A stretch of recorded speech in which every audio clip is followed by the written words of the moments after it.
Depression के लिए use कर सकते हैं। असल के ये एंटी डिप्रेशन है, तो अगर आप लोगों को डिप्रेशन हो तो आप लोग इसके लिए यूज़ कर सकते हैं। पैनिक डिसऑर्डर इसके लिए भी यूज़ कर सकते हैं, यानी जल्दी घबरा जाना, इसके लिए आप लोग इसको यूज़ कर सकते हैं। एंजाइटी के लिए भी यूज़ कर सकते हैं। मेंटल डिसऑर्डर इसके लिए भी यूज़ की जाती है। और ईटिंग डिसऑर्डर इसका मतलब ये है कि खाना खाने के बाद आप लोगों को फ़ौरन उल्टियाँ होती है, तो इसको हम ईटिंग डिसऑर्डर कहते हैं। तो आप लोग इसके लिए यूज़ कर।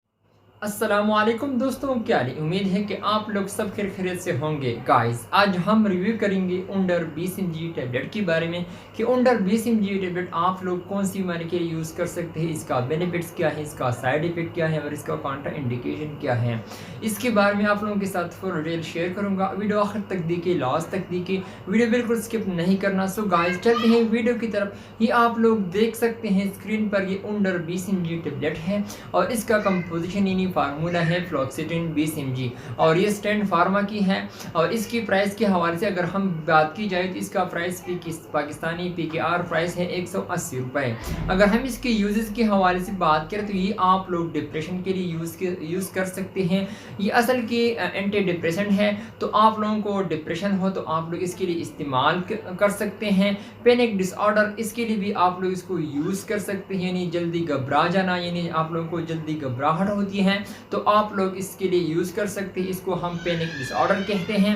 और आप लोग एंजाइटी के लिए भी यूज़ कर सकते हैं। जो एंजाइटी का शिकार होते हैं वो लोग इसके लिए भी इस्तेमाल की जाती है, डॉक्टर भी रिकमेंड करता है। और मेंटल डिसऑर्डर इसके लिए भी इस्तेमाल की जाती हैं। और ईटिंग डिसऑर्डर इसके लिए भी इस्तेमाल की जाती है। ईटिंग डिसऑर्डर का मतलब ये है कि कोई खाने के बाद अगर आप लोगों को उल्टियाँ होती हैं फ़ौरन, तो आप लोग इसके लिए भी यूज़ कर सकते हैं। इसको हम ईटिंग डिसऑर्डर कहते हैं। मैंने आप लोगों को बता दें कि असल की एंटी डिप्रेशन है फ्लोक्सिटिन यानी उंडर 20 mg। और ये आप लोग डिप्रेशन के लिए यूज़ कर सकते हैं और पैनिक डिसऑर्डर के लिए यूज़ कर सकते हैं, यानी जल्दी घबरा जाना, इसके लिए भी आप लोग इसको यूज़ कर सकते हैं। एंजाइटी के लिए भी यूज़ कर सकते हैं। मेंटल डिसऑर्डर इसके लिए भी यूज़ कर सकते हैं। और ईटिंग डिसऑर्डर यानी खाने के बाद जो फ़ौरन उल्टियाँ होती हैं आप लोगों को, तो इसको हम ईटिंग डिसऑर्डर कहते हैं। तो आप लोग इसके लिए यूज़ कर सकते हैं। अगर हम इसकी साइड इफेक्ट के हवाले से बात करें तो आप लोगों को स्लीप डिस्टर्बिंग हो सकती है, आप लोगों को डायरिया और आप लोगों को हार्ट बर्न हो सकता है। यानी अगर आप लोगों को ये अलामत ज़ाहिर हो तो आप लोग फ़ौरन डॉक्टर से रुजू करें। अगर हम इसकी काउंटर इंडिकेशन के हवाले से बात की जाए तो काउंटर इंडिकेशन का मतलब ये है, यानी वो पेशेंट इसको यूज़ नहीं कर सकते।